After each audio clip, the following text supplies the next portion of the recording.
Hey guys, Matt here from DCL Blogger.com. Going to be doing a really cool video podcast with the BlockRunner guys who have this really awesome MetaZone.io website, which is a solution for landowners in Decentraland. So these guys have come up with a way to get other people who can make cool things to upload it onto MetaZone, and then us landowners can buy them and deploy them on our land. So you can see things like these games. You can just click buy now. They have a limited amount, so there's 997 of these for 500 mana each, and each item has a limit to how many can be deployed. So they're scarce, and soon you're going to be able to tokenize these. And anyway, they've had incredible success. They've had people buy these and generate about 500, 600, maybe 700,000 mana since launch in Decentraland. So it's very exciting to see businesses grow and be profitable in some sense within metaverses in general. In this case, it's Decentraland, but the future is ripe as people want content and people start to use this platform. So enjoy the podcast slash video, and yeah, I hope you learn a thing or two. All right, guys, this is Matty from DCL Blogger.com, experimenting with a new video style. It's going to be more of an interview type thing. Don't know whether I'm going to turn this into a podcast or just keep it as a video, but I've got this really cool BlockRunner team over here, Will and Iman. They've been the kind of legendary status right now. All eyes on them to see what they're doing with the BlockRunner. But what's up, guys? Will and Iman. Hey, thanks for having us, man. Yeah, but let me shout out a couple other team members that aren't present, just because they're sure. like extremely valuable, maybe even more valuable than us, because that's the reason why they can't be here, because they're like working their asses off, coding everything. So we got Corv, aka Oscar. He's a Williams brother. That's right. He's been our programmer. Exactly, he's been the programmer from the very beginning. He made all the games and MetaZone, etc. But the newest addition is Lastrum. I guess we could plug his Twitter. I don't even know if he has a Twitter or anything. I've seen him in the Discord. I think he was part of some of our previous game jams. Yeah, he's been a part of a bunch of game jams. But yeah, he's an all-star. He knows smart contract development, and because of him, we're gonna start decentralizing some of the payment stuff, and then doing a lot more stuff with MetaZone that we couldn't do on our own. So shout out to Lastrum for sure. So that's cool to see your team kind of growing organically, because now you've got the revenue for it, which we'll kind of get into. Yep. But anyway, so what's the background on you guys? How did you get into crypto? Is it the same story or? Yeah, I'll let you crypto. I mean, I got in like everyone else. I started off as like a moon boy, just 2017. I think in summer of 2017. So I got in. No, that's not true. I actually bought my first Bitcoin in 2014. Right. Oh. I think I watched the Joe Rogan podcast with Andreas Antonopoulos, and then you know how Andreas is. He's like the best shill of all time. Yeah.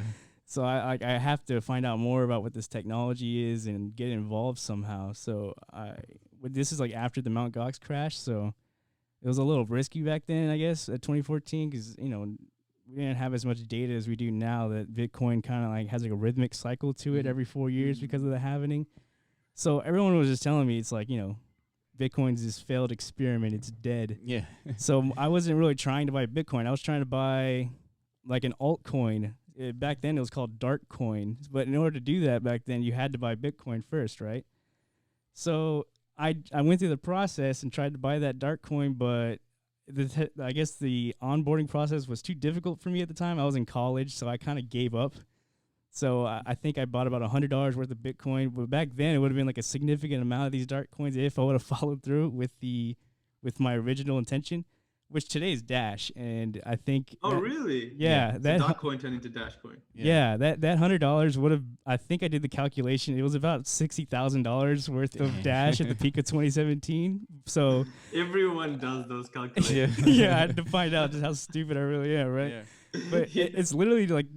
Yeah, and it's like a good lesson that I learned myself personally. Like, if something's difficult, persist, man. Like, I missed out on a big opportunity just because of my own like laziness, I guess. I had a lot of other real life shit going on, with college and whatnot. Yeah. But yeah, I look back on that day like, oof, I could have. That was a nugget. I missed a big opportunity there. But anyways, I 100% agree with you, man. Like, the more difficult something is to get into, like, the more hurdles there are for you to crack it. Yeah. Crack the way there, there's value there at the end of the tunnel. That's the only reason why Decentraland land flipping was a big thing back then, because no one's willing to pay out money first to get a land, and that kind of you have to risk and trust the person on the other side to fulfill the transaction in the early days of decentralized land trading. That's why it was just so profitable back then, because there's so many hurdles. So with Bitcoin, and it's the same, it seems. Definitely. Like I said, I kind of like it's part of me now, that lesson that I learned, and a part of that again is figuring out Decentraland wasn't easy at the start, but we persisted with it. We kept going with it, and I think 6-7 months down the line, we're on to something that we think is pretty big here. Yeah, with Decentraland, just by persisting, remaining dedicated and seeing things that we think a lot of people haven't seen or maybe like are unaware of, and we're starting to get some traction. I guess we'll talk about later. Yeah. But yeah, that's kind of my background. What about you, Willis? So for me, it's a little bit of an interesting kind of road to get to crypto. In 2010, I started a company focused on the payments industry, and we solved a pretty big problem that we thought at the time was credit card fraud. Yeah. And Iman knows this whole story. This is in 2010, you said? Yeah, this is 2010. Yeah, I was interviewed for like Fox Business and Forbes, and it was a big deal. Yeah, it was a big deal. And so it was definitely a rocky kind of like a business, just because it required interacting with the banking industry. The banking industry is like a cartel. It's hard to crack. And so I did a presentation for that company at like a startup place, and someone asked me to say, "Hey, what do you think about Bitcoin?" I think it was like 2012, something like that. And I had heard about it before then, and that was the first time that someone like a physical space actually talked to me about Bitcoin. And I blew it off just like everybody else did. It was like basically what Andreas Antonopoulos says is magic internet money. Like, that's not going to work. And I felt confident in this because I was in the payment industry, right? And so then we hear about the Mt. Gox hack, and I was like, "Yep, I told you." Yeah.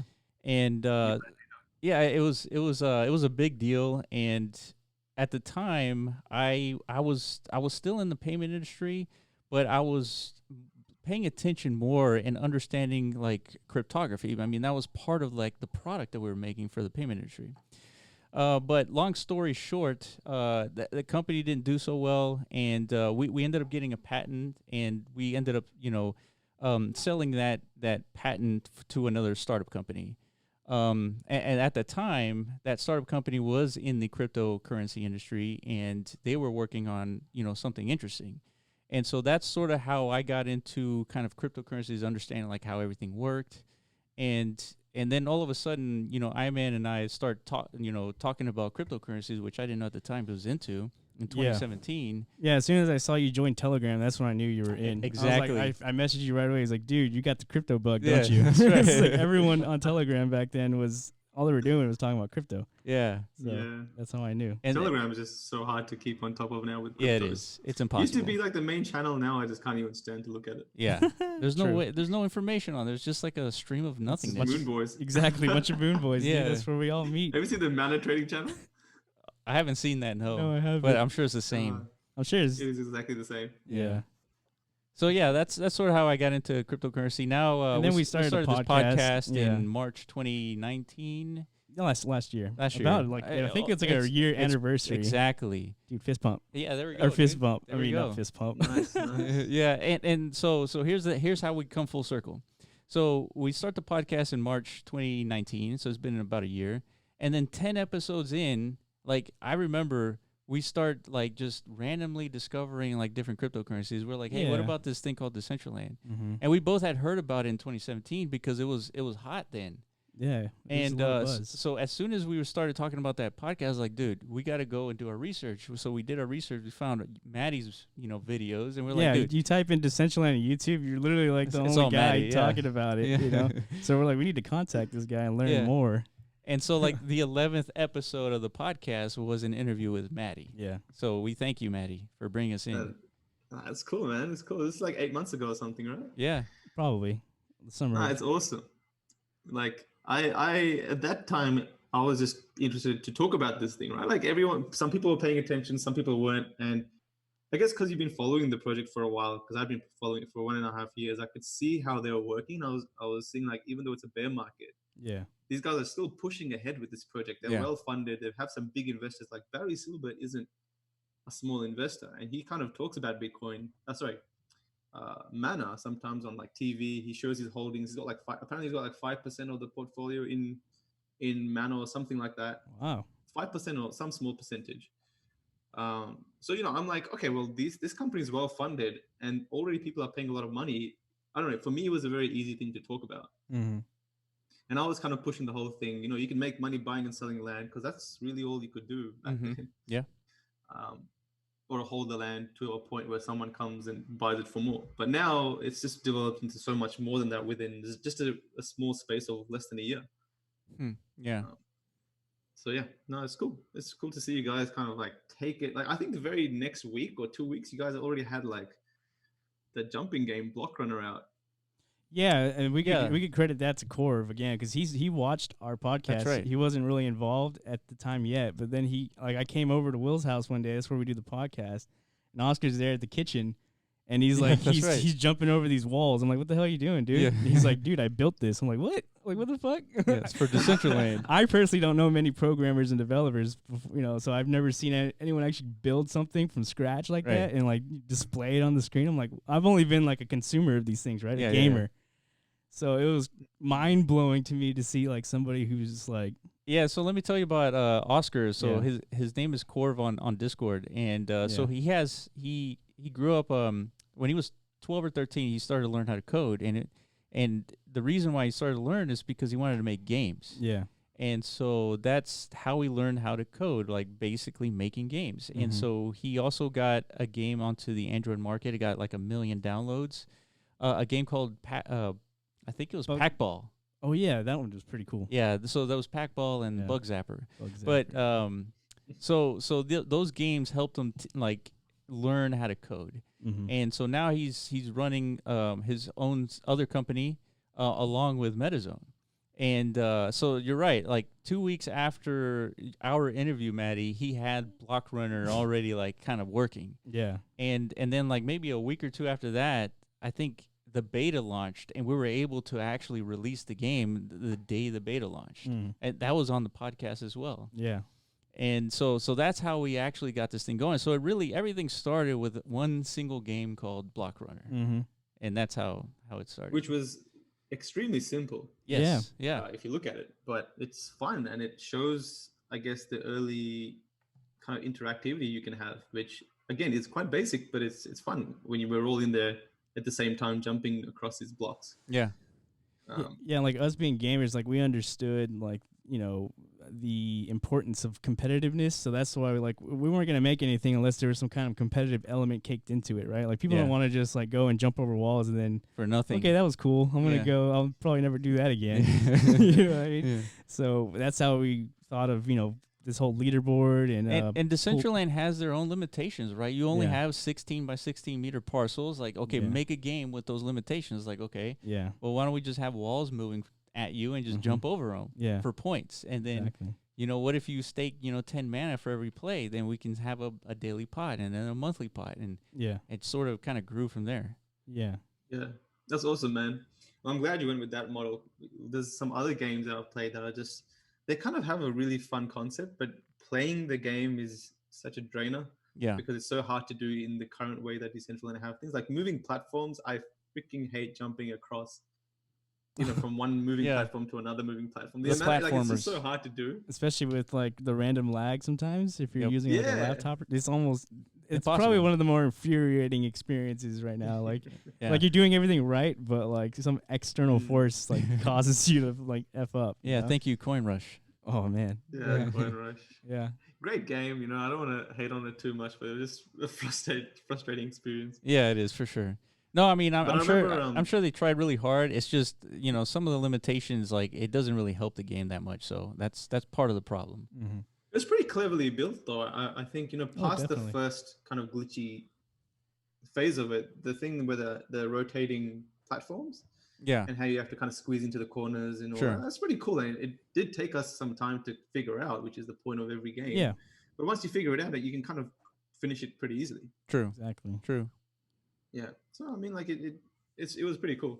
I remember the first game I tried for the treasure hunt, kind of teleported into this one with this really complex, like ladder structure or something, and people there was like this button. That's the same one I made. I saw you out there, dude. I think we poured it in like it was 7 a.m. for us, like right at launch. I hopped in and I saw you. There was a few of us. It was a lot. That was like the only time where I saw I think like the full node capacity where there's at least 50 people like at the same That's spot. the funniest thing I ever seen, man. It's just like everyone pressing this button that like put one of the platforms up and down, and all I saw in the chat was like, "Stop pressing the button." Everyone, when you jump on it, someone just brought the other person back down by pressing that button. So it was just like, and I don't even think you had to go up there to find the chest. The chest was like around the corner on this like really simple platform. Yeah. Exactly. I didn't know how easy it was until like day 3 or something. Like I assumed that huge ladder structure was part of it. But really, you could just tightrope your way straight to the chest. It took like 20 seconds. Yeah. You know? Did you guys climb the whole big structure? I did. I thought that was the only way to get to the chest, man. I didn't know. So it was. And then not only that, on the lattice structure, there was 2 fake chests. Oh yeah. There's a bunch of those out there. Yeah, they're like, fake chests, and it's like you can't know they're real until you actually get close enough to interact with them. So exactly. Oh, man, all I remember in that early like hour was just like spending all this time and not getting anywhere, and then being like, "Fuck this, I'm going to sleep." And then just going to sleep. Yeah. It was like 2 a.m. I stayed awake till like 1 to 2 a.m. to play this game. Yeah. So, I don't know. I was like half didn't want to do it. Yeah, the first 3 days. That was a good experience, though. Yeah.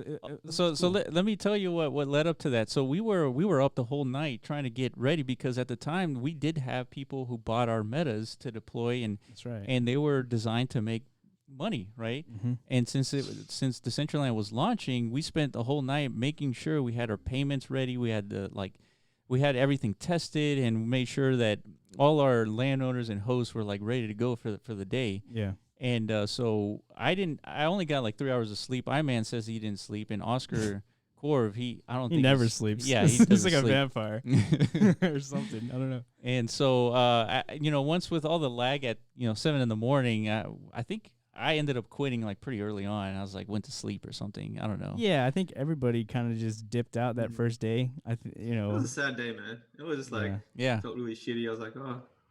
This is really crap. Yeah. I had a lot of my expectation bar was really high, mostly just from the hype, I guess, because like we've been working on things for months. But we should have known because we participated in every playtest leading up to this launch, and we knew there was tons of issues. Yeah. So, but you know what? I knew it was going to be glitchy, but the confidence in the Decentraland team to like announce this launch was buggy as hell. I was like, well, all right, well, maybe these guys know something I don't. Yeah, you're right. I talked to Will about this. I was like, do you think it would have been worth it for them to like delay the launch? Because I know delays is like the worst thing you could do in crypto land. Yeah. If you announce a delay, especially now.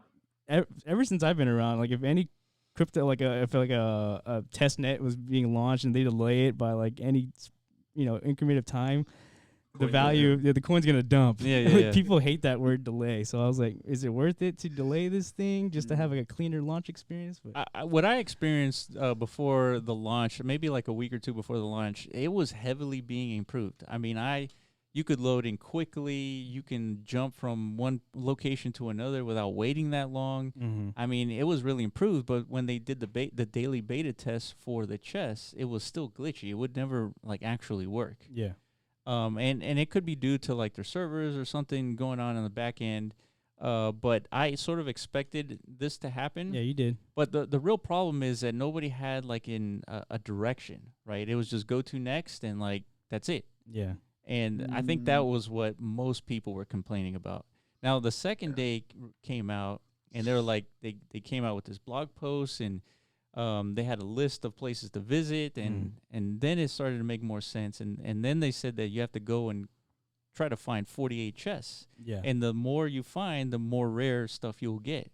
So then that's when everybody put the batteries on and be like, okay, here we go. That's true. Yeah. But by then, they actually had a very good model for us to. Yeah, they did. Keep engaged the whole way through. They did. No, I had fun actually. I was enjoying the experience. But yeah, so mixed feelings, Yeah. But did you guys notice in the third and fourth day you kind of bump into more people, or? No, I think it got less and less as the days went on. Yeah, which was good from like a game performance stability. Perspective. Like everything all of a sudden was running smoother. But yeah, part of the thing that's gonna sell this platform is the interaction you get with other players for sure. That's the case with any kind of like open world environment, right? Yeah. So, but you guys have been part of like the early days of Warcraft and stuff, right? Was it a similar thing or? that's more me. Will was never like a gamer. Like I was. I made fun of Iman all the time for it. Yeah, he never saw like the light like I did. Yeah. I mean, I played WoW since 2004, like basically vanilla WoW. I was in the beta for MapleStory. You know, I've always been hooked on these MMO type experiences. You know, I don't know. So these things take a while to kind of iron out the kinks, right? Oh, years. I mean, yeah, like when WoW first started, there was tons of bugs and glitches, but it was definitely a playable right from the get go. It was like an addictive. Like as soon as you started playing, you couldn't escape. Yeah, because like How come? What made it so addictive? It's just the intuitiveness of like why you're doing. I mean, when you're killing a mob in the game, you're gaining experience, and then the more you do these things, so it's like a very well designed feedback mechanism. So reinforcement. The game designers they concocted, right? Whoever's making like Blizzard, I guess. Yeah. But they're not the first time, but they just adopted like an already existent framework. But they understand how to tap into that like that human part of psychology part of the brain, where to keep you like your attention and retained, and like you basically it's like it's just a progression line of achievements within that world. And without Which people that, love to do. They love to progress in yes, games. exactly. Gain experience, gain levels, and get stronger, get better items. It's all Well, in life in general too, right? I mean, it's just like a human element that we don't like to just sit around and do nothing. Like we like to feel like we're progressing in life. Yeah, for sure. So these virtual worlds kind of, if you're not so good at real life, you can kind of escape to these virtual worlds and get that sense of accomplishment, right? Like if you put in the work in this virtual world and you're one of the most badass people in this world, it's a lot harder to get that kind of reward in the real world, right? Right.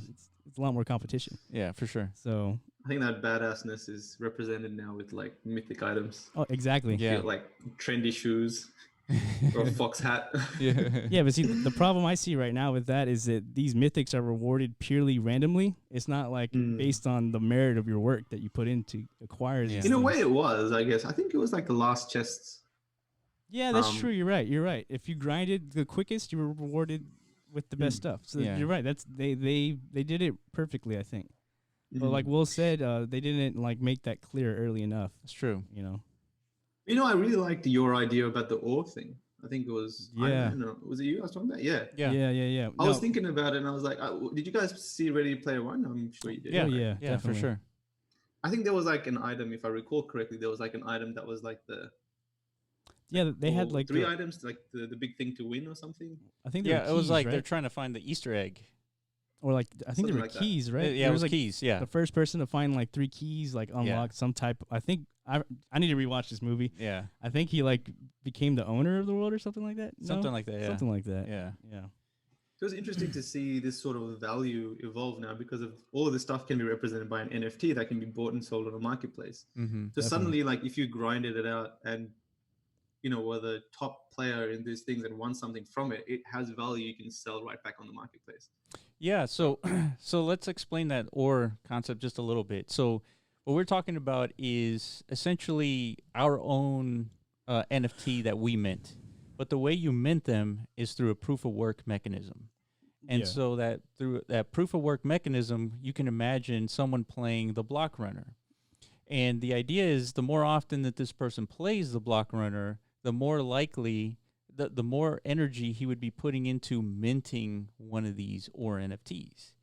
And so the only way to get an ore NFT is through playing our games. So now we have like that progression element when people play our games. The more they play, the more ores that they mint. And so the question is, well, why would you want this ore? So this ore is just think of a really a fantasy looking rock, right? And the idea is that you can take this NFT and stake it into a smart contract. And so now this ore is being staked in the smart contract, but the only way you can stake it is if you include, let's say, $100 worth of DAI in the smart contract for 2 weeks.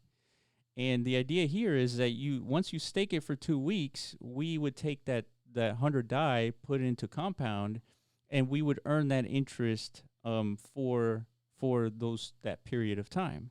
And in return, we would burn that NFT and we would give you a more rare NFT. Let's go from an ore to like a diamond. Okay.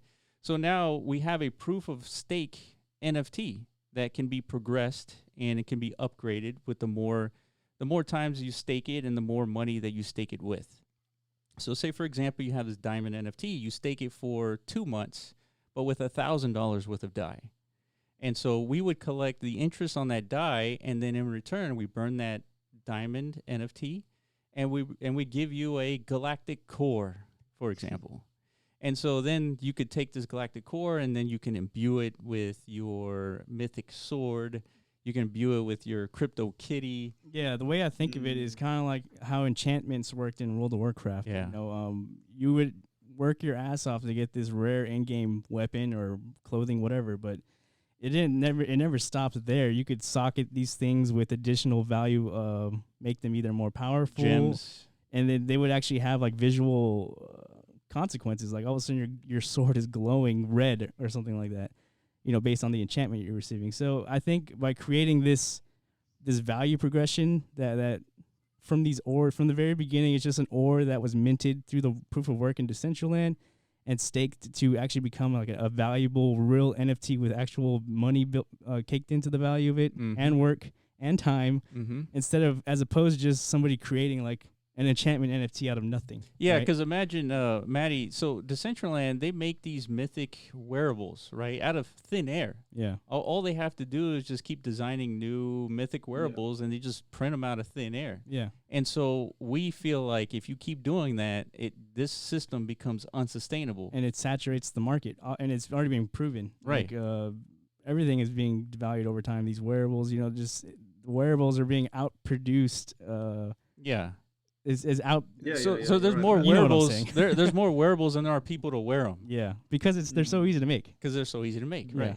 And so one of the things I forgot to mention is when staking this OR NFT, you get your principal back. So you get a brand new NFT in return. Yeah. And you get your money back. Exactly. And then so for the next turn, you can take your diamond and stake that with $1,000. You get your $1,000 back plus this galactic core, and then you can go on into infinity. And it's like maybe one day you'll be staking your galactic core for, a year with $10,000 for, something even more rare. Mm-hmm.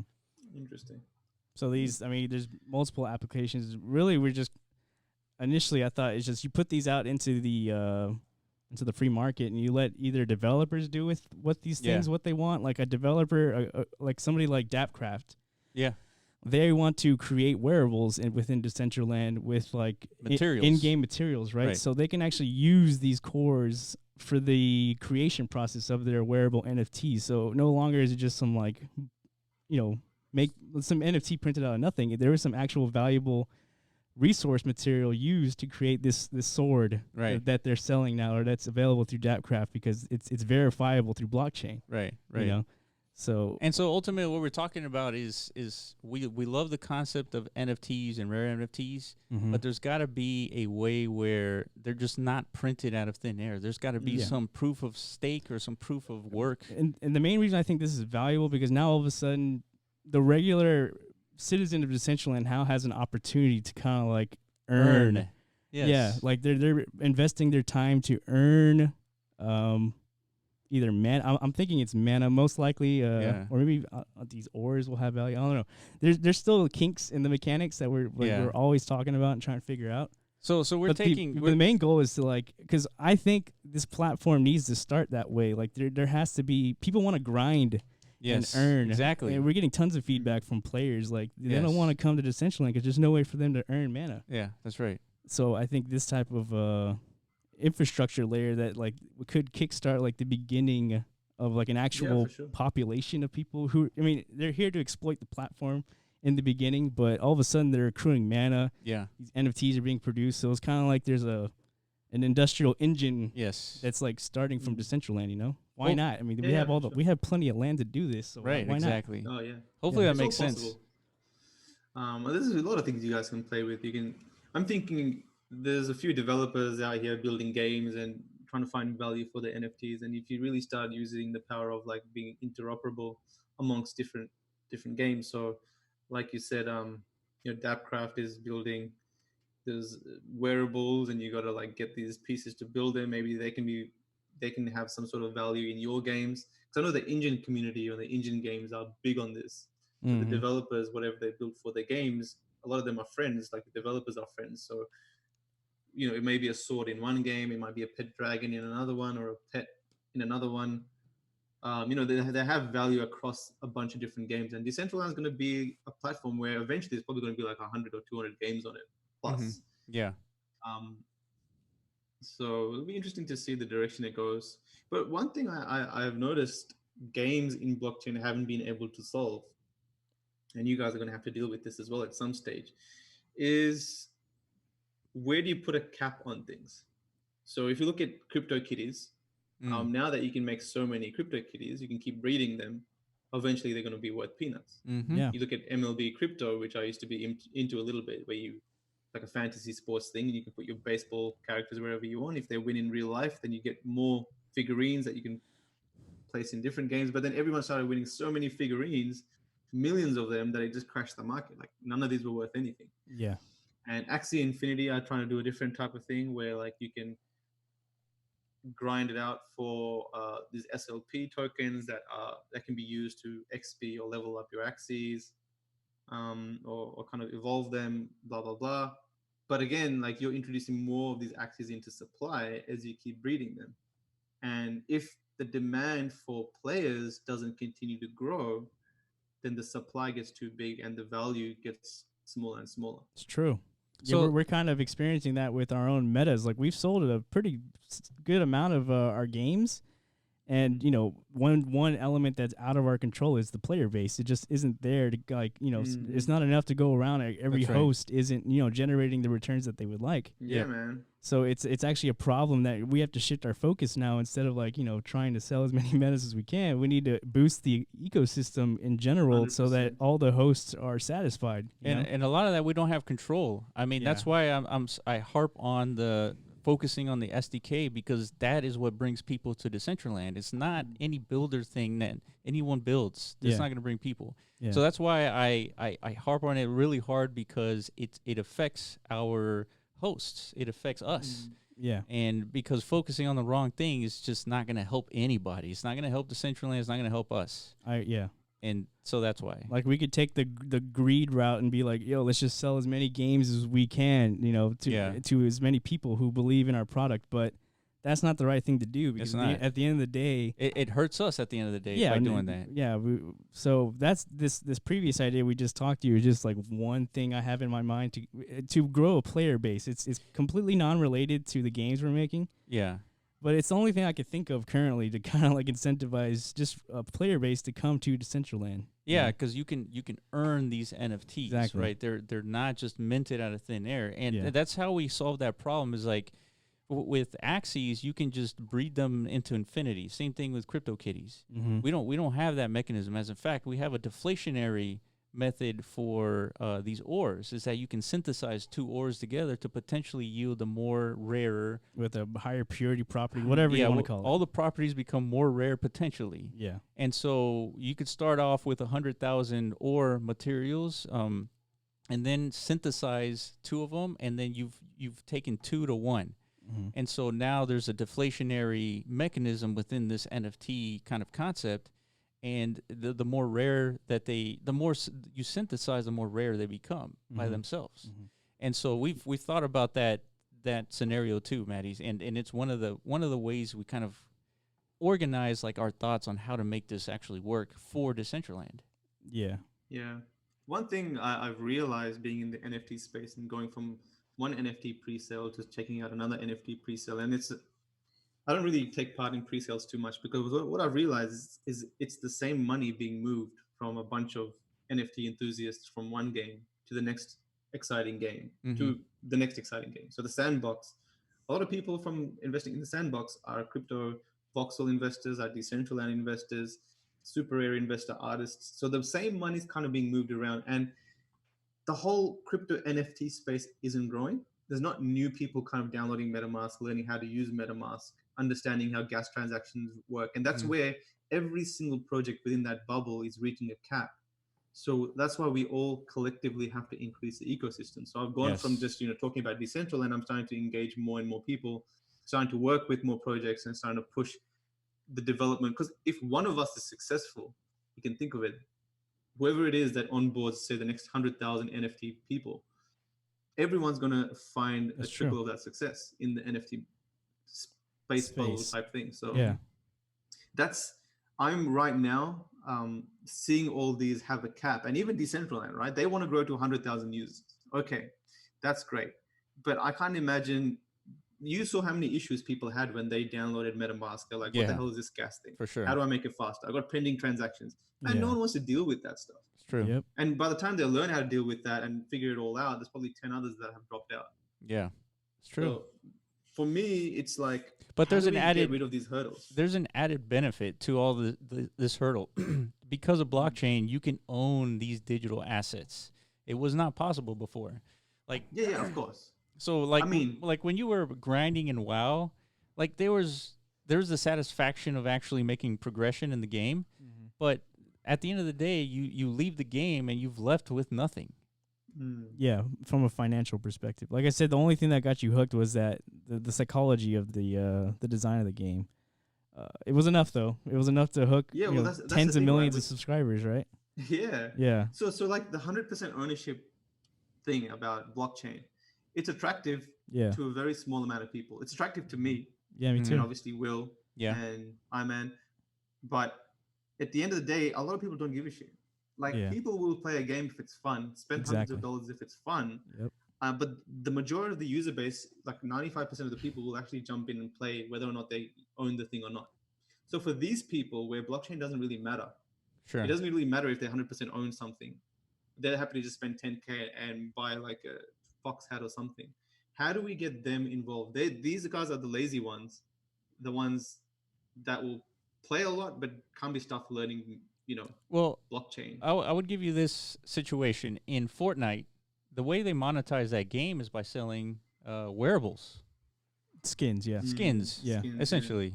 Okay, so what if that skin you actually owned? I mean, that's the only thing that we can say with blockchain is like, you actually own this skin and it's tradable on a third-party market. Yeah, but see, right now that's exactly what exists, and so that only attracts speculators and like collectors. It doesn't attract actual gamers. It's true. That's a good point. That's kind of what Maddie's talking about. We're lacking the onboarding of gamers, and that's the big obstacle here.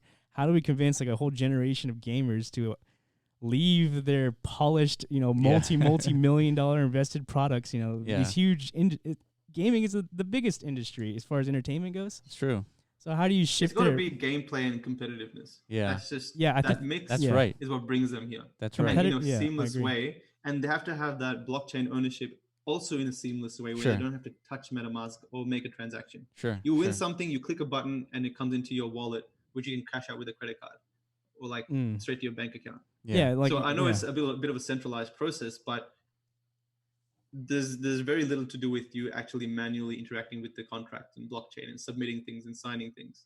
Yeah. Yeah, like early on, it's okay like to have these things. Like right now, just like the cyber nerds are totally cool with this because if anything, like I was actually enjoying that process because like I was finally interacting with Ethereum for the first time, and I was like, dude, this is pretty cool. Me too. It was like a whole new world. Yeah, I'm like one of the first people to actually like use blockchain. I was actually super turned on by that. But I had 3 of my own like I call them normie friends because they're not in the blockchain world. So I had them play Decentraland and.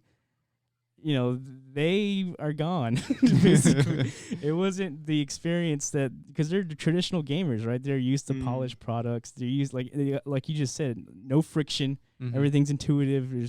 So someone like me. So if Decentraland had nothing to do with blockchain, would we be playing it? Probably not. Hell no. If it, it's a hell no, right? Yeah, no. So it has to come to a point where it's got nothing to do with blockchain, but you're playing it.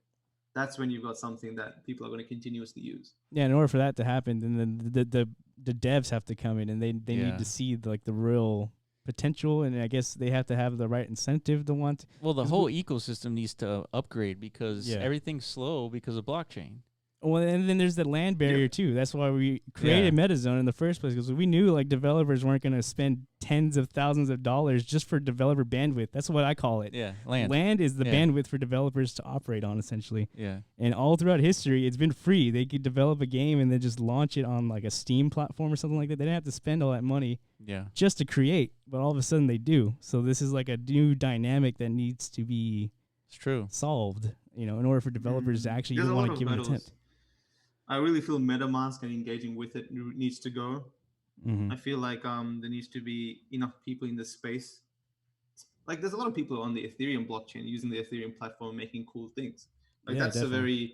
A very, every time you log, every week or 2 weeks you learn about something cool being built on Ethereum or something new coming into blockchain. That needs to happen with Decentraland specifically, where there's so much development going on that every day or two that you log in, you notice all your friends are on, and then they're checking out some new game or some new art gallery or something new. Yeah. Playing some, or maybe there's some other projects and games that you guys, continuously play. Mm-hmm. Obviously, there needs to be like maybe 10 to 20 times more development going on. Yeah. Which is just a time thing. Yeah. Me and Will have said this like repeatedly. I think it's just all these things that we have in our mind. I think eventually they'll get there. It's just we gotta just give it time for things to hash out, I guess. I don't know. But obviously, they won't happen unless people actually pick up these torches. These are all just torches laying on the ground for the community to pick up and run. Actually create and implement these things. They're not going to just spawn out of thin air. Yeah. So. Well, one thing that's interesting is Barry Silbert has like a big fund portfolio, right? He's got partners and stuff. So I'm thinking like he should have some power to bring in some developers. He's got a lot of lands, and I think he's kind of boxed them up, and eventually he's going to start bringing in people who can build on those lands because him being a big investor, I'm sure he'd want to showcase what can be done there. Absolutely. So people like him, and I know I'm part of this WhatsApp investor group, that a lot of them are interested in building cool things. They have the money to do so, but they need stories like you to show them which direction to take. Definitely. The art communities they're getting involved. Yeah, the art community is huge. Because this is like, this is a dream for artists, dude. Yes, like all of a sudden their art is like has like a new display, place to be displayed. Yeah, and appreciated and exists in digital asset. Yeah, they enjoy seeing the thing displayed. But what I realize is they love crypto voxels, and one of the reasons is because things are so easy to create there. They can modify their little house and make things flash, put their art up. Color the floor, color the walls, make things as pretty or cool as they wanted to. Mm-hmm. So Decentraland doesn't have this for artists because artists are not developers. They don't want to get involved in anything more than just click to paint or move things here and there. The very basics. So until that's kind of enabled and they have like their own space to build stuff, that's where they're going to come in a continuous basis to create. That's what I'm trying to find out who's kind of pushing that side of things to build that kind of a platform for that community. I had some plans, but I realized someone else is doing the same thing, which is a good thing because he's an artist. So I think they're kind of working on a platform where you can come in and actually produce art within Decentraland. Oh, okay. Interesting. So yeah, all these are like little pieces that for sure are going to make the platform more and more attractive, I guess. But and then there's the issue of there isn't like a unified vision from the community, at least. Like it's like a split. Like some people want like a Second Life like realism experience. Some people want like a gaming focused experience. Some people want just like you saying art. Like this becomes art land. Yeah. We have like our own little segments, and that's kind of like the nature of decentralization, right? Like there's no one voice kind of directing everything. So, I mean, we're kind of trying. We had our first roundtable podcast.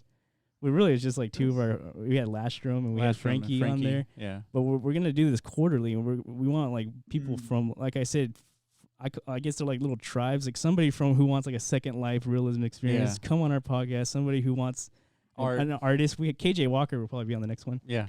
Yeah. And kind of like we all need to discuss and agree on like what is the focus, like what are we trying to do here as a collective? Well, in my opinion, I think the respective tribes need to develop whatever it is to bring that tribe into Decentraland. Because the more tribes that exist in Decentraland, the more opportunity there are for other tribes. Yeah. Well, you got to ask yourself, why are you invested in Decentraland? Why are you here making videos about it? I think we saw a big problem in the sense of the land bandwidth and the fact that developers don't have access to that land bandwidth. And we felt like there has to be a way to monetize your land without requiring yourself to flip the land itself. Mm-hmm. And so you're providing a solution and you're getting rewarded for it financially, right? Correct. Right. So that's the thing. For me, the incentive is obviously the financial aspect of it as well. Right. Land, I'm invested in land, so I'm invested in the platform. Yeah. Absolutely. So what I realized is the tribalism that kind of exists within the NFT space. People in crypto voxels that are kind of committed to crypto voxels are because they own crypto voxel land. Same thing with the sandbox, same thing with other projects. So how do we, like, for me to reach out to them and kind of bring them into Decentraland, it doesn't make good business sense to them because they don't own any assets or any monetizing part of Decentraland. So that's something that I'm realizing. I don't know how to break it or how to kind of work together on those.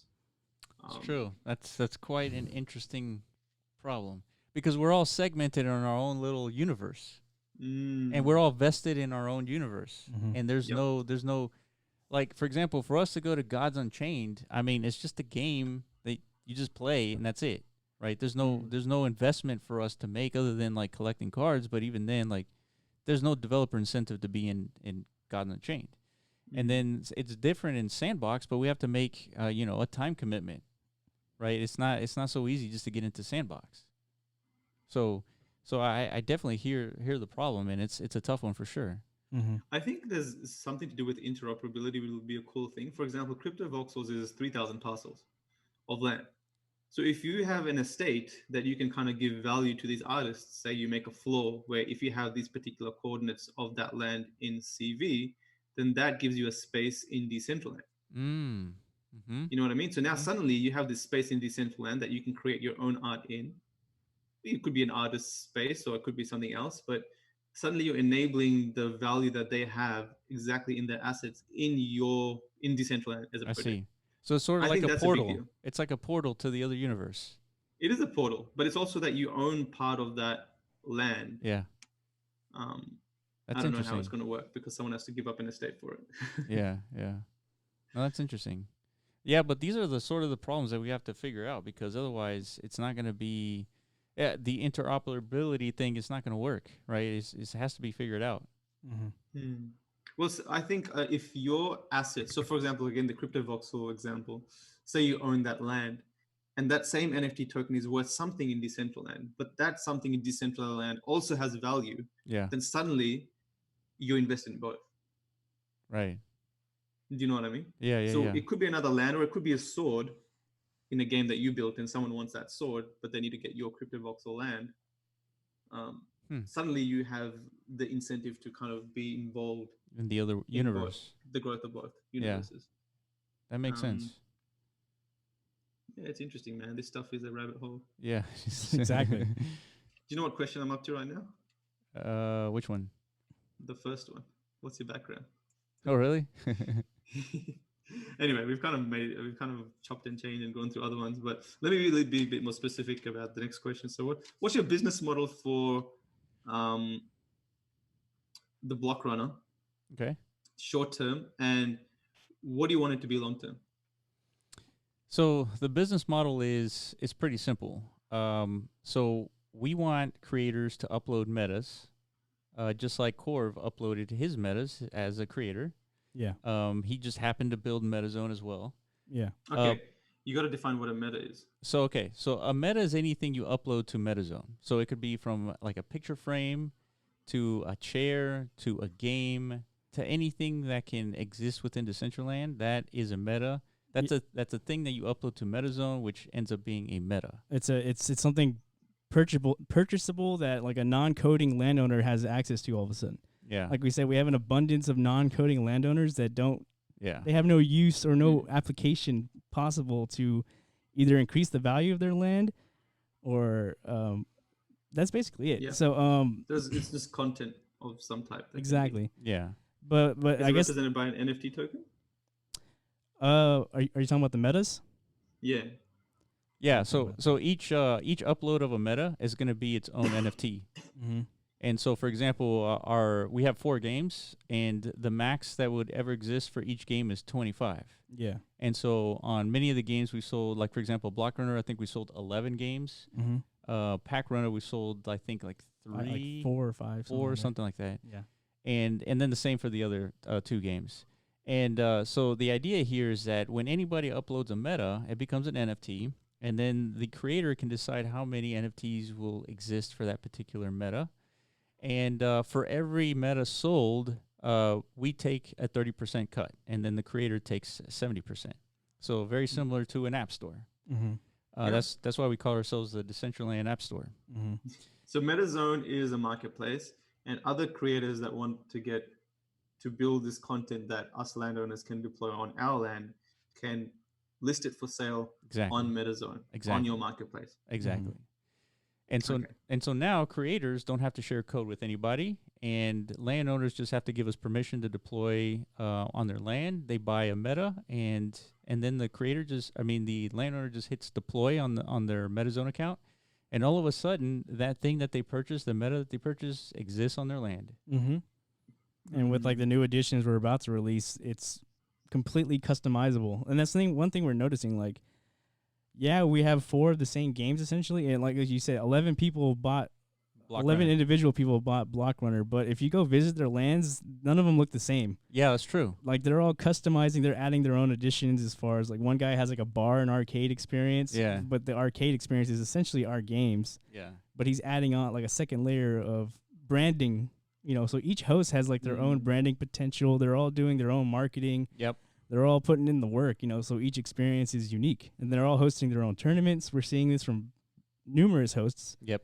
Anorak is a good example. He hosted like a 4 or 5 day tournament. He put up his own mana at stake, his own NFTs at stake, and he got huge traction. He almost matched our activity on our MetaZone tower, and we had the chest deployed in our tower, and he was competing against us just purely off of the merit of his own marketing skills. That's right. And that's what we want to see. We want to see all of a sudden this before he purchased our games. He would have had nothing to contribute for the launch of Decentraland. That's right. And so that's kind of like the main idea we want to, or the main service we want to provide. Like landowners now have access to be involved. They're no longer just holding, speculative assets. And then it's also a platform for creators to, monetize their creation, essentially. Because, people, there's artists out there that want to just create things just for the hell of it. But, I mean, we live in an economy here. Like, people have to make money for their work, Yeah, and so our metas, our game metas go a little bit deeper in terms of, like, monetization. Because just because you buy our game and you deploy it, the landowner actually makes money by having players play on their land. And the way that works is that when a player plays on one of the games, the player spends 10 mana. Mm-hmm. And 1 mana goes to the daily pot, 1 mana goes to the monthly pot. And then you have 8 mana left. So then that gets split between the landowner and MetaZone. So it's a 50-50 split. So 4 goes to the landowner and 4 goes to MetaZone. Mm-hmm. And so that's how the landowner is able to recoup their investment and create a little business with their parcel, is by encouraging players to play on their land to win mana. Exactly. And so we have a network of hosts, and players play at the games, and the daily pot is won by a player who happens to score the highest score for the day. Mm-hmm. And amongst all of them? Amongst all of them, correct. Okay. And so that's how it's kind of done. Do you find that people that play the games, they come back to play it for another tournament? Or do you find that some of them drop off? We have a number of players who continuously play the games. And I think they play the games because they want to compete with each other. Yeah, it's not so much like... It's becoming like we're noticing. It's like a core group of players in our Discord. They're just playing, like I said, traditionally gaming, the main incentive is competition and e-glory, whatever you want to call it, e-peen. Yeah. Some of them are developing this, like, they're competing daily to top each other. And it's not like they're expecting Like huge payouts. Because they're spending more than what they could potentially earn on a daily basis. Yeah. But at the same time, they're earning tickets for every game that they're playing. So we give one ticket for every entry, essentially. And these tickets are being used for a monthly tournament. So essentially, the more you play, the higher likely you are to be selected to participate in a tournament, which is going to be an NFT giveaway. All the mana that was accrued for the month is going to be distributed to the winners of these tournaments. So and so for the tournament, we select 10 random players. Yeah. So if it's random and you have hundreds of tickets, you have a higher chance of getting selected. Yeah. And so we want to reward everyone who plays, not just the best players of each game. Yeah, you could get if you only played once, you might get lucky. You might get lucky into and the still get into tournament. the tournament and take home the whole pot. If you just all of a sudden catch a wind of Godspeed or something. I don't know. But so it's fair in essence. Like we're not. Everyone has the potential to take home like a nice payout, basically. Yeah. That's good. That's the financial model is one that needs to be worked out, which you guys all seem to have done to kind of make it go full circle and have value towards every single part of the puzzle for the developers, the hosts, to the players. Sure. And back. Absolutely. Yeah, we've sort of kind of made a full circle in terms of like reinforcement of like requiring players to come back, or aligning the incentives for the hosts and MetaZone and everybody be aligned to encourage players to come back. Mm-hmm. And so that was our current that is our current business model. But one of the things that we want to introduce is advertisements or sponsorships with partners. So say that's a big deal. Yeah, say for example, we have a large company like Kraken or Matic. They sponsor the daily pots for the month. And so what we can do, because we have the ability to do this, is change all the imagery of all the games into, the images of Matic or the images of Kraken, whoever the sponsor is. Mm-hmm. And by them funding the daily pots into just tens of dollars to hundreds of dollars, that encourages hundreds of players to play our games, which brings another reinforcement for all the hosts to encourage players to play there because the pots are higher. Go ahead, keep going. The last piece is because players playing games means active engagement. They'll be seeing all the pictures and images of the sponsorships. We'll have like ads so they can like be able to click on and go to the websites and things like that. Right within the game. Stuff gets shared on Twitter as well. Exactly. And like I have an idea of like these say Kraken wants to reward their players that are participating in their monthly events or tournaments. They can reward them with like an NFT. Yeah, Kraken NFT that gives them some type of benefit within their own exchange platform. Let's say a lot of exchanges they give you like percentages of transactions or something like that. Maybe they, instead of just rewarding them, or they could NFT it essentially. Like you're the ownership, you own this Kraken token, and all of a sudden this gets to apply to your Kraken account. Yes, and it encourages you get some kind of benefit from it. Yeah, it encourages people to open up Kraken accounts because the percentage fee's lower because you won this NFT. And there you go. Yeah, it's this whole incentive thing. Like we've opened up a whole new world in terms of advertisements where people have to be engaged to play these games. And if they're engaged, they're actively viewing these ads, participating in these games, receiving these rewards. Like there's this new opportunity out here that we want to tell everybody about. The ads are pretty visible as well. I've seen some of those rotating ads. Yeah. Like you look at them because they're rotating and you know exactly what they're saying. So if they have some event coming up and they're like, pre-sales this Monday or something. Yeah. It's pretty visible. You can't miss it if you're playing the game. Yeah. So that's actually has an interesting story. So the Omniboard is the ad rotation thing that was created by one of our creators. His name is Crunch. And it's funny, he built this thing during the beta, and as soon as he built it and put it into MetaZone, the next day somebody bought it. And this was during the beta. And now that is our highest selling meta on MetaZone right now. Like by far. It's not even close. Yeah. There's like over 20 purchases for this advertisement platform.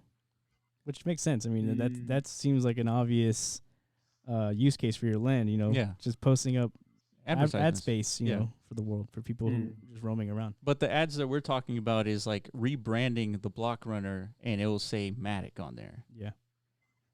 Yeah. No, that's really cool.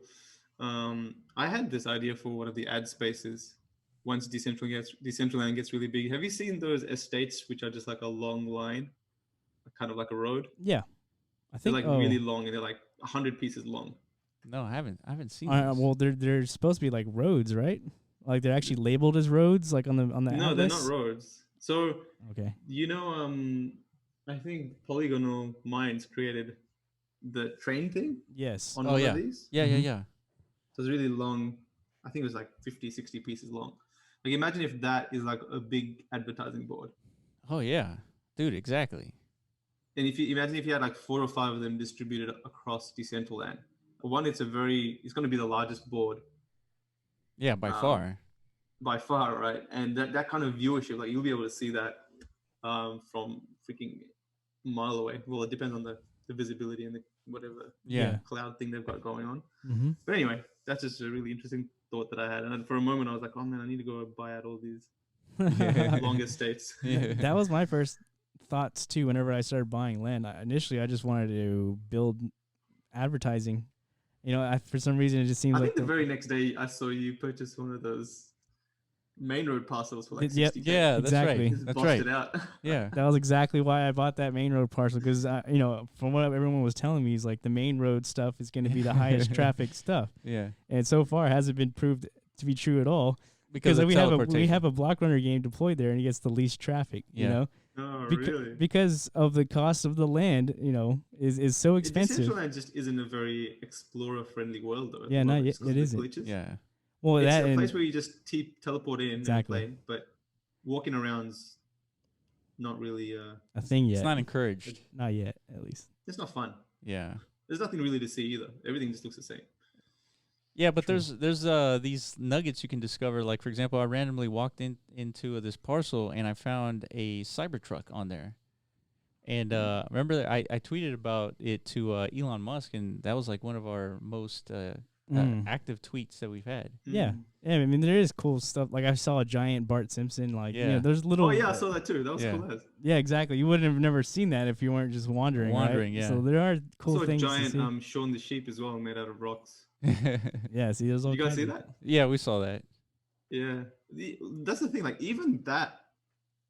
say there's no business element to Decentraland at all. True. And all it is just 2,000 to 3,000 people that are continuously uploading cool stuff on Decentraland. That'll still be a cool place to jump in and visit. Yeah, for sure. Like I was like, oh, this is cool, Bart Simpson. Like if I pressed it and it moved around, or like you can jump on it and talk on its head or something. Like Yeah. If there's a lot of these things, it actually makes exploring fun. True. In Decentraland fun. Yeah, I agree. I think over time, that'll happen. Yeah. The world just needs more things populated within it, It's a time thing. I mean, it's gone pretty far, man, from like the last 6 to 8 months. Mm-hmm. From like the first builder to where it is now. Definitely. Yeah, and so like the success of MetaZone has been interesting for us as well. Like our account started with, so we won a game jam in I think August, September, whatever it was, and we got 5th place, so that was 50,000 mana, and it stayed pretty static up until the launch, and then so I think 10 days after the launch, we've amassed like over 400,000 mana. And it's all through like people playing games, landowners buying games, deploying them, and so far, like the one thing that we need is just more player interaction, like more things to do in Decentraland, because just focusing on this gameplay, like it's not enough to like make all the hosts that have deployed these games like continue to kind of bring in players, right? There needs to be more interaction. It's like, for example, if we had those sponsorships, it would be much easier because the pots are significantly higher. We're talking about $50 a day that you could win. I mean, that's not a chump change for anybody, just trying to play in Decentraland. Mm-hmm. And so I think we need a few more elements to really make this sustainable for all our hosts. So that's sort of the thing that we're focusing on now. I think there's a few things you can implement. Like you said, $50 is a lot of money, and I know that because I ran an engine competition and I got like a shit ton of engagement, and all I was giving away was $50 worth of prizes, Right. which wasn't much to me because for me, like crypto now is just tokens. I hardly think of it as fiat value. I'm just like, oh, 1,000 mana. Yeah. But obviously, it has US dollar value. But I think there needs to be like a central, whether it be a Twitter or a Discord, probably a Twitter because it's more global, it's more public, that continuously tweets out events. So everyone connected to this Twitter events, they say DCL events, and it continuously tweets out events. And everyone in Twitter now kind of over like maybe 6 months to 8 months, but you have like 400, 500 people connected. They participate in the events, they win games, they share it, more people join. And now everyone, every time you announce an event, there's the traffic, there's like a marketing channel you can use. Right now, all we have is Discord. Sure. And it's not as organized as it needs to be. Sure. Yeah. No, that's a really good idea. I think that's something that we can easily implement, actually. And but it has to include, many Decentraland events, not just like BlockRunner ones. Yeah, of course. But you can easily grow that and get like the competition kind of publicity, the competition type of what am I saying? Like those type of people, because you can just say, hey, you can run a $50 kind of Twitter giveaway. Sure. And you just connect to it, retweet, blah blah blah. The same thing I did. Sure. Or an engine one, or like a Matic one, and you get the Matic crowd, you get an engine crowd, you get like all of these crowds. Suddenly you have 600, 700 people connected to that Twitter, and you have them to hit up with these Decentraland events. Yeah, I see what you're saying. Yeah, I had that in mind, but at the end of the day, whoever does it, it'll be a great point for Decentraland to people that want to host events to. No, absolutely, absolutely. Yeah, that's something that's needed, because if people don't know that you're running a competition, even if it's worth $500, nobody's going to go to your land and play. Yeah, we're probably going to implement something like that to the MetaZone platform just for our own community. We have a pretty decent sized community growing, so the more people we onboard onto MetaZone, they need to stay in. Right now, we have an email blast that we send to people. Yep. And we need to collect everyone's email who participates in our games, because that's the only way we can notify them of the monthly That's true. lottery selection, essentially, That's because true. there is no in-game communication within Decentraland yet. Right. Yeah. So eventually there will be. Yeah. Eventually you can friend people, and then maybe you can make a group and. Well, that will be nice for sure. It's just one element lacking, but yeah. Yeah, we're on our way there. I think Yeah. as soon as you play our game, there will be a little pop up that says, "Hey, if you want to be included in the monthly pot, make sure you put in your email." Yeah. That's it. Mm. Nice. All right. I'm gonna ask you guys, what do you think Decentraland need to do to take this? What do you think they need to implement to get your BlockRunner project to the next level? Like, what features do they need to add to Well, that's one that bring more interactivity and one thing that would really help, because right now Decentraland is the only one that can mint NFT wearables, is just give us an API where we can prove that work was done to mint an NFT. So let's say they create like a mythic NFT, right? There's 10 of them. And we are given access to 10 of those mythic NFTs. And we could say with an API that says, like, the person that gets 1,000 jumps on the BlockRunner gets one of these NFTs. Yeah. And everybody in the community, OpenSea to Decentraland, everybody will know that the only way to get this NFT is to jump 1,000 times. And then to get the second NFT, you have to jump 10,000 times, something crazy. Yeah. And just make it progressively harder. And this would be the easiest way to implement some proof of work mechanism for an NFT that gives people an incentive to come back and play. Yeah, and also it's like a tool that our hosts can individually use to kind of create some kind of brand loyalty to their own player base, essentially. Yes. So like we're bouncing around the idea of like each host has like their own reputation. If you play World of Warcraft, think of them as factions. When you were grinding these MMO type games, there were multiple factions within the world. So like if you were doing a certain task this faction required of you, you were rewarded a higher reputation level with them, and all of a sudden you have access to the specific gear you can only get from this faction. So think of each host as their own faction, and they could give out specifically they design their own NFTs for their own faction, their own clan, whatever you want to call it. that they're loyal players. They're playing on their land, not ours. They're going to be rewarded with reputation, so that all of a sudden they get access to, something unique. Yeah, yeah. And so, I think this is something Decentraland is already aware of. I think on the roadmap they said something about guilds. Yep. So we already have fun, man. Yeah, we already have the perfect infrastructure for guilds to be created. We have hosts. Yeah. We're basically guild leaders. That's right. They could create their own guilds through our games. Totally agree. So yeah, we need the tools. Essentially, is what you're saying. And then I can't wait till we go multiplayer and mobile. Oh yeah, for sure. I think that's gonna be cool. Yeah, no, I totally agree with that. A couple other things would be interaction with the outside world. Right now, Decentraland is so closed network that you can't tweet from inside the world. You can't have access to a streaming video, within Decentraland. Totally. You can't interact with the outside world, and I think there should be some hooks that we can implement that gains access to the outside world to some extent.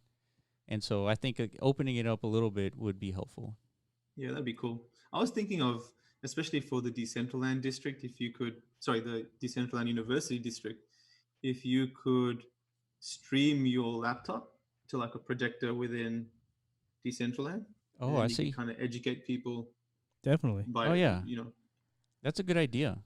Yeah, because I mean, you could interface with a bunch of people all over the world without having to physically be present. So opening up those capabilities, it's possible in Decentraland. It's just you can't do it right now for some reason, right? It could be bandwidth, or it could be it's on the roadmap, whatever it is. But I think just opening it up, allowing developers to be creative, right? Decentraland platform is about creativity, and I think opening it up for the developers in that sense would yield creations that you wouldn't expect, but will encourage you to come back every now and then and visit. Right? That's what we want to build. Yeah. Yeah. That'll be interesting to see. I'm sure we'll get there, but hopefully Decentraland move very fast now with that roadmap. It was just too exciting, and I can't wait too long to see them all come in. For me, I'm man, I hope they implement all of this stuff within this year. Something, but yeah, no, I totally. Where do you think the opportunities are for right now for people developers for yourself? Well, for ourselves in particular, for the MetaZone platform, there's a huge we've kind of uncovered a big demand that I think a lot of people are unaware of, as far as people are looking for things to purchase to put on their land. So there's a huge opportunity for creators to even supply that. District leaders could probably buy some of your stuff. Yeah, absolutely. But like I said, not our stuff. Just we need creators to onboard onto the platform and start creating and I wanted to say the 400,000 mana that came from 5 creators, 5 people. Yeah, have generated 400,000 mana. Yeah, roughly. Yeah, so by broadening the selection, obviously it's gonna.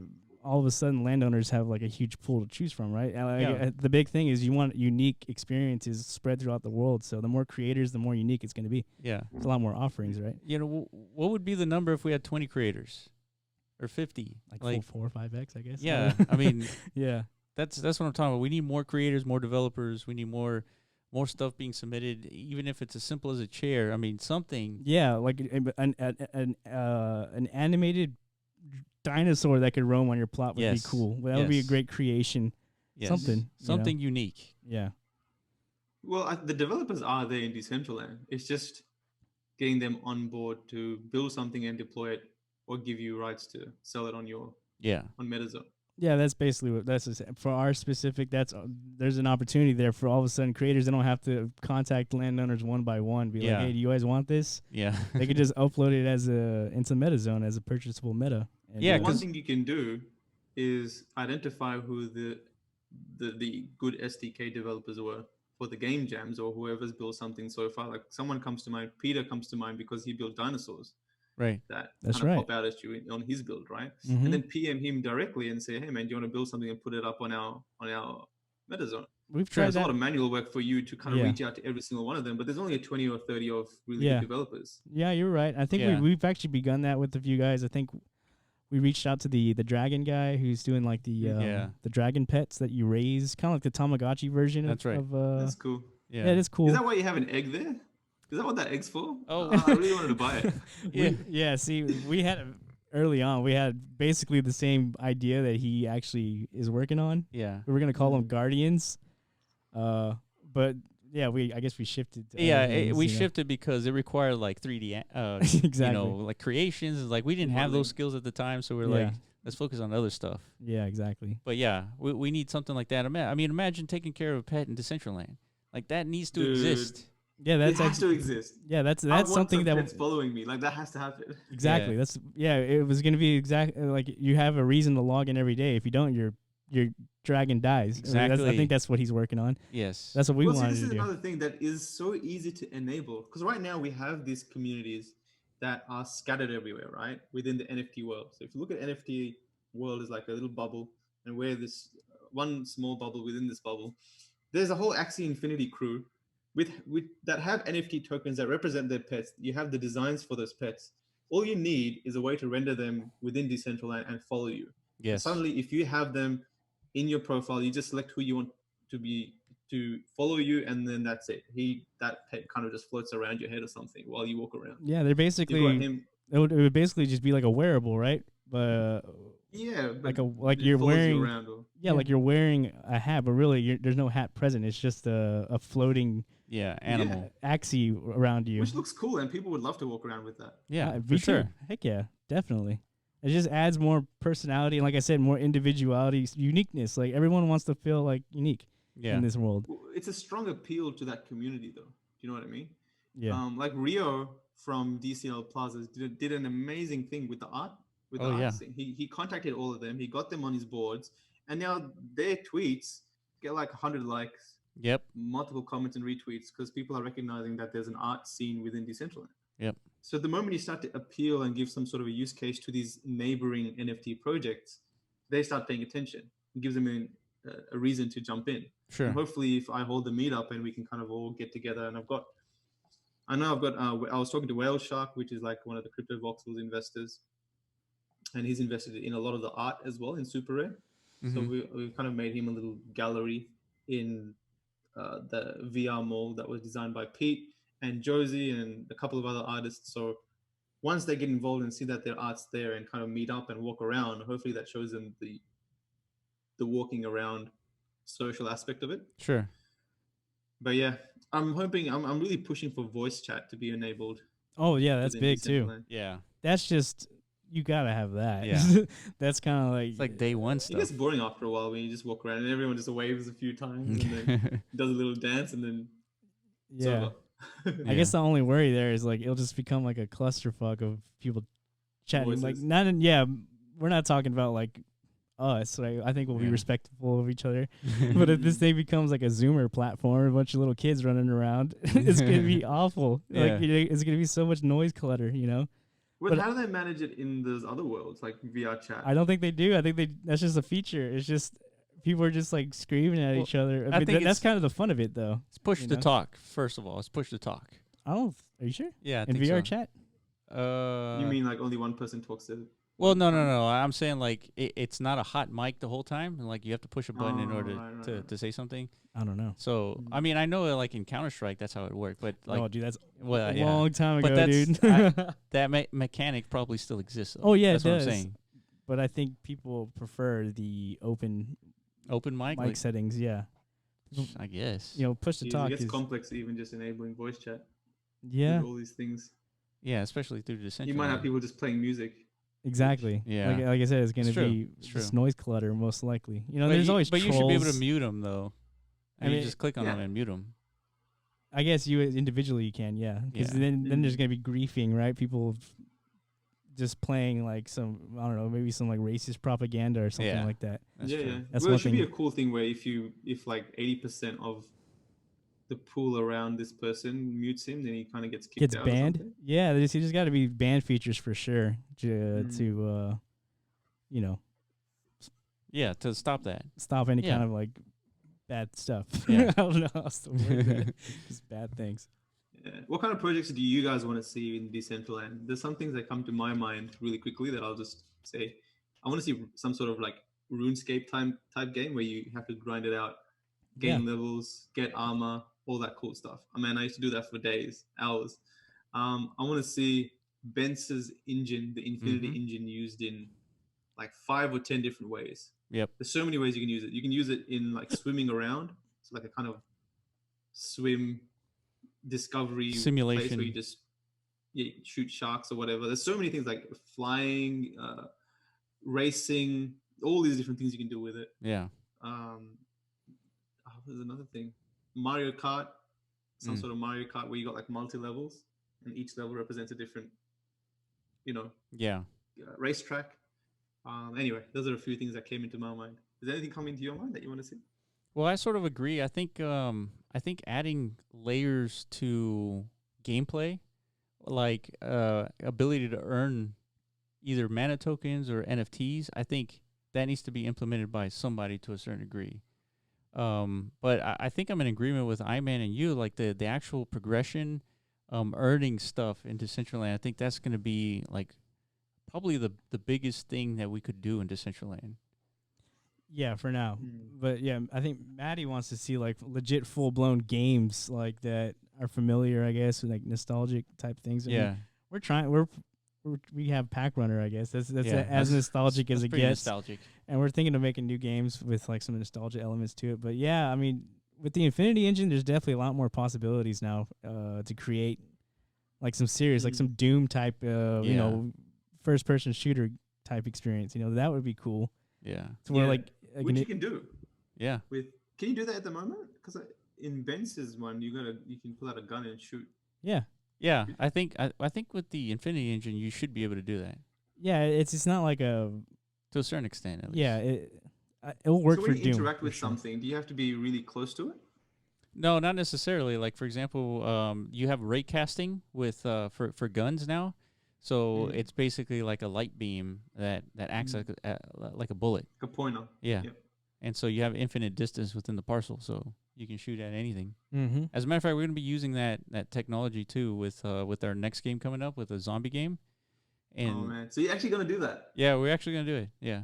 Yeah, we've gotten a pretty decent size of people committing. Essentially, we don't even have a pre-sale out yet, but there's people willing to commit like their own contributions to develop the game. Yeah, and if you have any big games, what you should do is kind of just limit it to just 5 uploads or 5 people can deploy it and just charge them like 100,000 mana. Because it's a full blown out business. If it's like a really big game. Yeah, you're right. Yeah.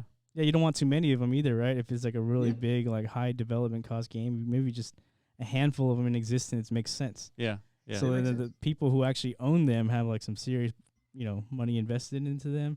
Yeah. But that's the whole purpose of the NFT, right? Then if for any reason they no longer want to operate these games, they could just put them back up on the marketplace, and let somebody else have a shot at it. Yeah, that's part of what we're working on too, is like these are real NFTs, and so when you have the same NFT with the land NFT in the same wallet and like in the same address, that's the only way you can deploy the game. So as soon as you sell like the BlockRunner NFT or the zombie NFT, you have no ability to actually deploy that on your land. Only the person that owns that NFT can deploy it. So that's part of the smart contract that we're developing as well. Mm-hmm.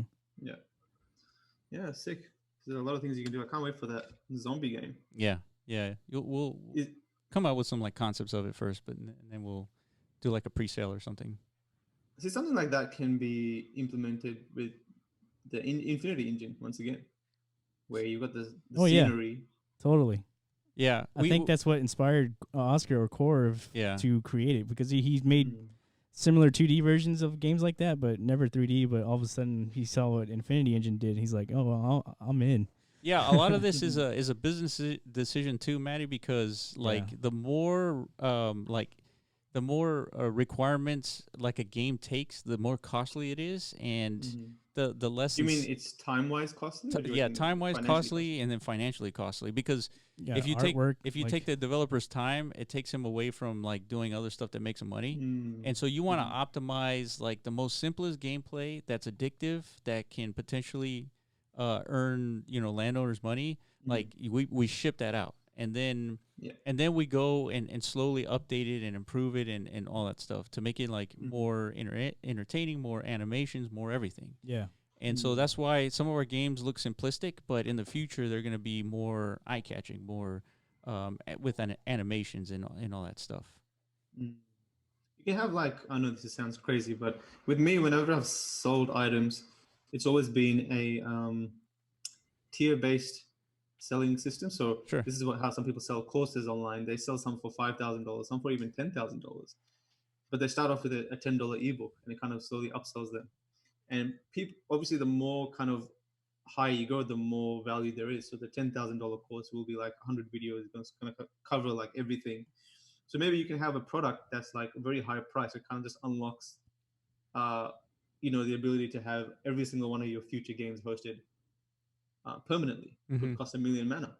Yeah. Right? If you pay 1 million mana, you get access to all of our games, one NFT at least of every single project. Sure. So that way it monetizes, even if 2 or 3 bite in 1 year, sure, which is a lot of time to sell them. Sure. You make a ton of money from just that alone. Yeah. No, that's why with the BlockRunner game, I kind of suggested it to have like 100 mana for unlimited for 1 hour kind of options, because it's just one transaction. Sure. And one person might not spend it 10 times, but one person might spend like one person might not transact 10 times, but one person might want to just transact the once or twice to get that 100 mana. Sure. In that one shot. Yeah. So for example, you pay 100 mana and you get 15 tries. Yep, that's it. Yeah. There's more value because it's cheaper per try, and the guy can always use it the next day if he wants to. Yeah, for sure. Yeah, so we'll take that into consideration too, because it's a smart way to do it. Like, because like you're saying, if you're always like, paying the gas fee all the time, like that's probably not a sustainable way to like, run a business either. And so we'll definitely do that for sure. Effort is always a hurdle. Yeah. Every time you can remove effort from the path, there's more money to be made. Yeah. So if someone has to just press that thing once and get 100 mana for 15 tries, it's better than him pressing it 10 times. Sure. You're right. It's like I was playing a game, and after three attempts, I was like, I can't be stopped playing more games. It's like preloading at an arcade, like an arcade card. Yeah, like you can put $20 in a machine and load up your card, and you can have all those attempts in different games. That's right. That's it. That makes that makes a lot of sense. Yeah. No, that's a good idea. There's a lot of optimizations you guys can do for sure. Definitely. And that's what we're looking for. It's like we want everything to be optimized and efficient and like sleek and automated. But that's the thing. Yeah, we need more bodies, right? Because Corv is working on developing the platform itself, and then we got running games that sometimes break. Yeah. So that's honestly, I think you guys have the monetization ability to grow the team to cover the costs if you do it right. I honestly think you can probably make millions of mana in 1 year running this thing. And if that can support a couple of extra developers to run it continuously, I think if you also figure out how to get like some sort of a monthly subscription for the serviceability time that's going to require to kind of keep these things operational and service each client, there's a lot of money to be made, man. I mean, $25 million was poured into this for the ICO and auction. Yeah. So people that bought land, and if they can kind of make money with their land, then there's more money that's going to be poured into the ecosystem. For sure. Yeah. Anyway, that's it, guys. I don't have anything else to ask. All I do, but we've pretty much talked about it for 2 hours now. So I'm going to stop here. Do you want to share anything else? Any other successes or anything else that you want to see, that you see Decentraland being in the future? What are you excited about? No, I mean, I think just, our Discord is pretty on fire all the time. Just to join our Discord, follow us on Twitter at the BlockRunner, and I mean that's pretty much it. Yeah, the only way we're gonna figure out what Decentraland becomes is if we just keep talking and communicating amongst ourselves. It's kind of like I feel like right now we're in like a 2014 Ethereum phase of this platform, meaning like who the hell knew what Ethereum was gonna create 5-6 years down the line? Like nobody saw DeFi coming, nobody saw these NFTs coming, nobody saw STOs or whatever the hell else is happening on Ethereum. There's all kinds of cool shit happening, right? So I think Decentraland is in that phase 1 unknown territory, experimental phase. So yeah, the only way for these future, use cases to come out is if we all just start collaborating, and who the hell knows what's going to come out, and working on it. But the point is we have like an open canvas and tons of potential, like massive potential to like create some new shit to introduce to humanity, like literally to for humanity. Like there's actually like some potential. I think KJ Walker built a scene for like lemurs. Mm-hmm. Like for education. Yeah, she made it. I Dude, think that's so. amazing. I was just about to mention that scene. That's Yeah. amazing. That scene. That's what I'm talking about. That has some real world application that all of a sudden. And I thought, do you know who Mr. Beast is? By any chance? He's a No, real no. famous YouTuber, and he did like some kind of initiative where he collected money. Like every dollar he raised was a tree that they were going to plant through like some foundation. Yep. We could have done the same thing in Decentraland. I had this idea, like It's true. you buy a tree on through a MetaZone for $1, and every tree that gets planted in Decentraland is getting donated to this That's right. this cause. That's right. You know, there's Mhm. basically what I'm saying. There's so much land, and there's so much space in Decentraland that it can be applied in so many creative ways we haven't even thought of yet, and it actually Yeah. can have some real world benefit. You know, but the thing is, we all need to like do it. Yeah. Is what I'm saying. Yeah.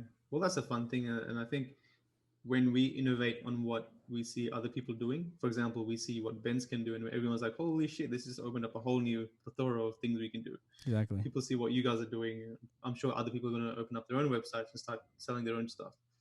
Once they start to see these movements that start to attract or that are working or showing some positive momentum, then you can kind of leverage that to build something else cooler, something else that's innovate on top of that. So that kind of momentum of innovation is what I'm waiting for. Like a huge catalyst that's just going to like drive that to, just really quick progression. Yeah, for sure. 100%, man. We're all in this together. So yeah, stay with us, man. We'll be in the Discord. We'll be chatting away. Yeah. We need your input. All right, guys. Thanks for joining. I'm gonna end it here, but that's Will and Iman for you guys. Say bye, guys. All right. Thank All you right, very man. much, Yeah, man. thanks for We'll watching. talk. We'll talk soon, man. All right, cut.